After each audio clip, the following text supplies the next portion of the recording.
se escorando nisso, não é solucionado até mesmo na vida adulta, já que a gente... Depressão é como se você tivesse preso ali numa caixa escura. Oi, tudo bem? Me diz seu nome e sua idade, por favor. Eu sou a Brenda, tenho 22 anos e sou estudante de Ciências Sociais. Bom, Brenda, você teve ou tem algum tipo de depressão e tem diagnóstico?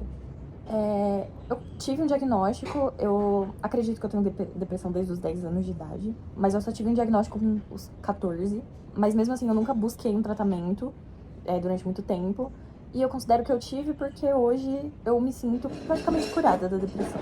Você fala, como você disse antigamente, né, que você era uma pessoa depressiva, como você fala que era ter depressão? Pra uma pessoa que não sabe ou não tem, entender um pouco como você se sentia.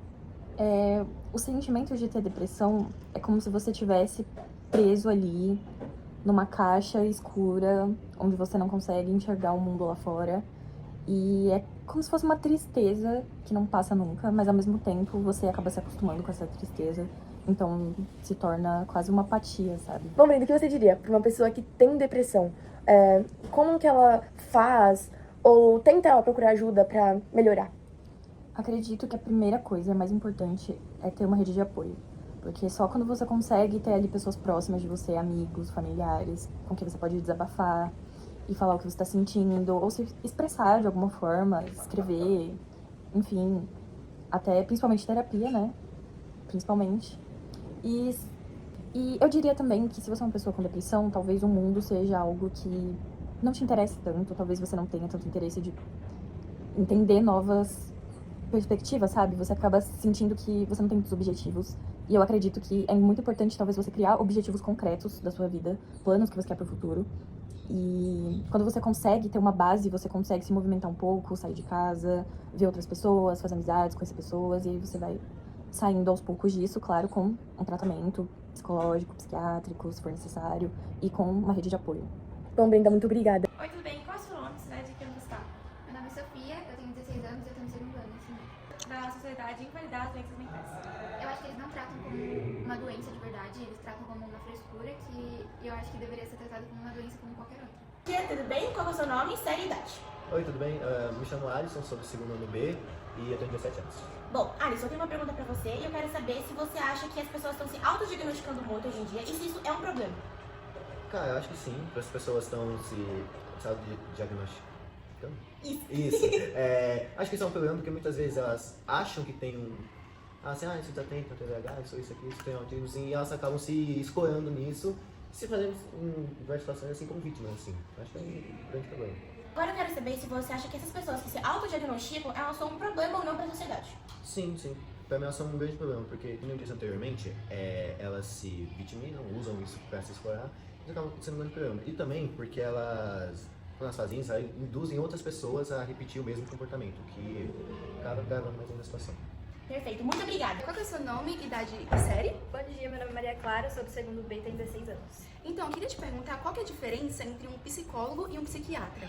O psicólogo, ele só conversa, ele não pode dar um diagnóstico e nem medicar. Já o psiquiatra tem uma conversa mais profunda, pode medicar e dar o diagnóstico que o paciente tem. Oi, tudo bem? Qual é o seu nome, sua idade e sua série? Eu sou o Vitor, tenho 14 anos e sou do primeiro ano.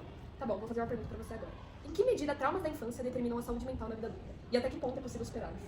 Primeiramente, queria deixar claro que não sou psicólogo, mas eu sempre prezo pela minha opinião. Então, eu acho que um trauma de infância, ele pode ser superado e dependendo do quão forte foi o trauma. Por exemplo, um cara que ele tá no meio dos colegas e abaixam a calça dele, com tudo. E aí as câmeras pegam e coisa assim. É um trauma que vai marcar ele por muito tempo, mas eu acho que ele vai superar. Por quê? Porque é uma situação apenas, não vai ocorrer nada e não acho que vai impactar na vida adulta. Pode trazer uma memória triste pra ele, mas é um trauma que vai passar. Agora, existem outros traumas, por exemplo, como bullying constante, aí tipo, essas situações se repetem várias vezes, ou então apelidos muito maldosos, ou coisas nesse sentido, que aí sim, o trauma, ele pode ser não solucionado até mesmo na vida adulta, já que a gente vê muitas pessoas atualmente também que tem esse problema, tipo o influenciador lá, como é que é o nome, aquele orelhudo lá, o Felca, esse daí, e tem muitas outras pessoas que também não conseguem superar esses traumas. Então eu acho que depende da intensidade e da recorrência que o trauma ocorreu. Essa é a minha resposta, levando em conta que eu não sou psicólogo, apenas um analista de perguntas. Muito obrigada, é isso. Qual é o seu nome, série e idade? Oi, eu sou o Pedro Henrique Hoffman, eu tô com 17 anos e eu sou do terceiro ano. opinião, quais são os principais sinais que diferenciam o sofrimento emocional passageiro de um transtorno mental? O sofrimento emocional passageiro, ele é, como diz, é passageiro. E eu vou dar um exemplo, por exemplo, do luto.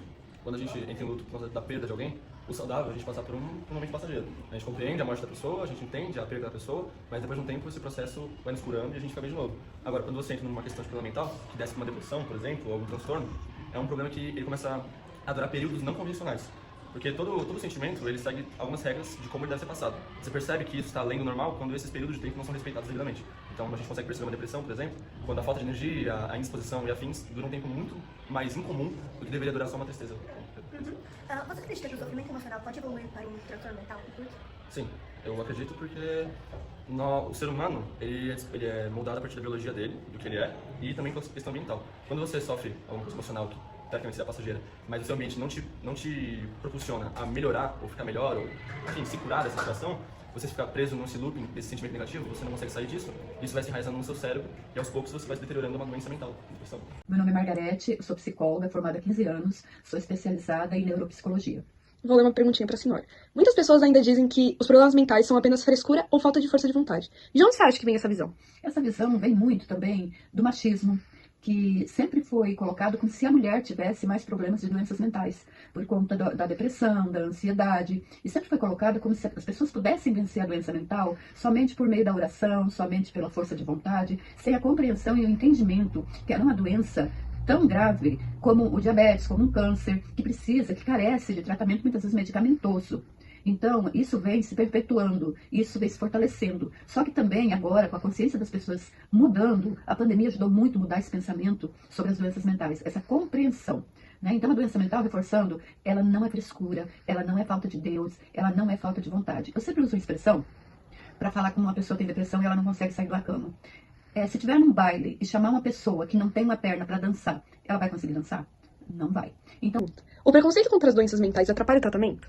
O preconceito, eu costumo dizer aqui no consultório, o maior trabalho que o psicólogo tem é desconstruir o preconceito. Às vezes a pessoa começa o tratamento e logo desiste porque tem pressa. Outra coisa, o preconceito de achar que a doença mental é loucura.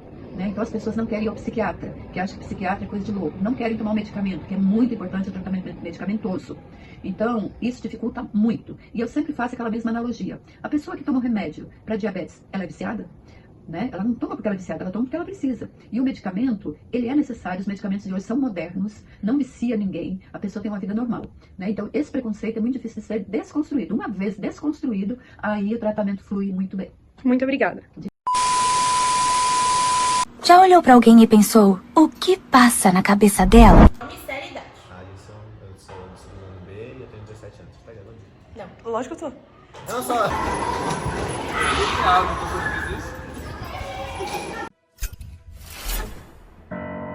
Nossa, parece que eu vi algo. Foi vulto.